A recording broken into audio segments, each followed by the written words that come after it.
Buenas tardes, por invitación de la profesora Anaí, quiero compartir algunas reflexiones muy básicas sobre lo colonial y lo decolonial en la educación colombiana. Mi nombre es Alfonso Torres, soy un educador popular y profesor universitario, en particular de la Universidad Pedagógica Nacional. Eh, sí, Colombia, al igual que la mayor parte de las naciones latinoamericanas, pues al haber sido una colonia eh, del Imperio Español de la época, pues en lo que respecta a lo educativo, pues comparte como unos rasgos comunes, es decir, básicamente la educación institucional que se desarrolló durante la colonia era, pues, por una parte, la educación de las primeras letras con unos propósitos más evangelizadores para las poblaciones más pobres, pero que aún no cumplía siquiera, pues, la posibilidad de llegar a todas ellas, y una educación elitista para los hijos de las familias criollas que se desarrollaba en los colegios y universidades, marcada y administrada en todos los casos por la iglesia, pues dada que esta era una colonia que se asumía católica, y que con la independencia de comienzos del siglo XX, pues muy pocas cosas se transformaron. Es decir, la educación, salvo algunos periodos muy específicos, siguió estando en manos de la iglesia en la mayoría de los casos. En el siglo XIX se establecen algunas instituciones públicas, diríamos, laicas, eh, y a lo largo del siglo XX, diríamos, también al igual que en otros países latinoamericanos, de acuerdo como a las exigencias ya de modernización y de inclusión, diríamos, como sería la modernidad capitalista, pues se dan eh, reformas educativas, la incorporación de la educación técnica, pues la masificación de la universidad pública, pero acá en Colombia esa presencia precisamente de la iglesia, de las instituciones religiosas como administradoras de la educación siguió pesando mucho, eh, más que incluso en otros países. Por eso es que en términos generales diríamos la educación institucionalizada es, diríamos, doblemente colonizada, no solamente pues por la tradición de la colonia española, sino también neocolonizada pues con toda la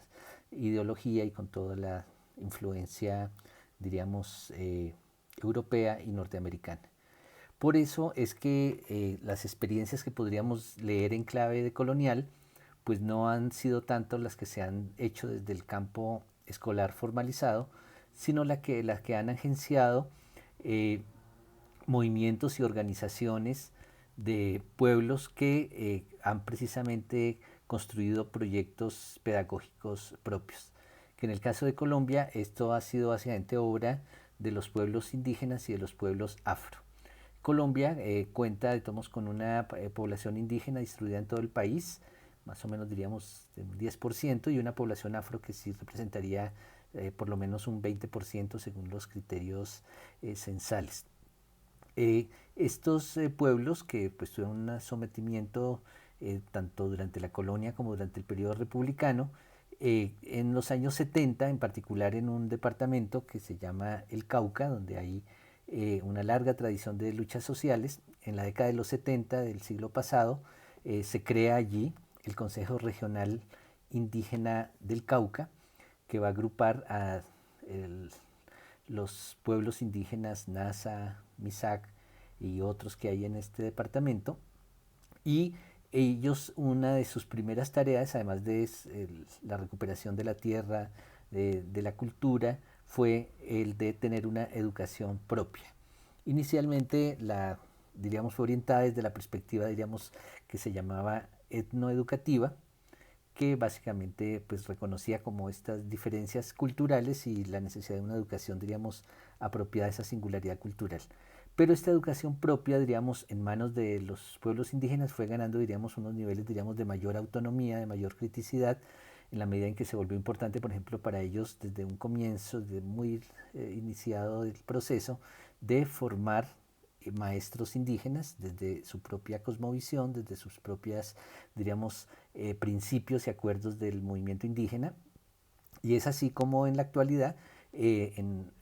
esta educación propia está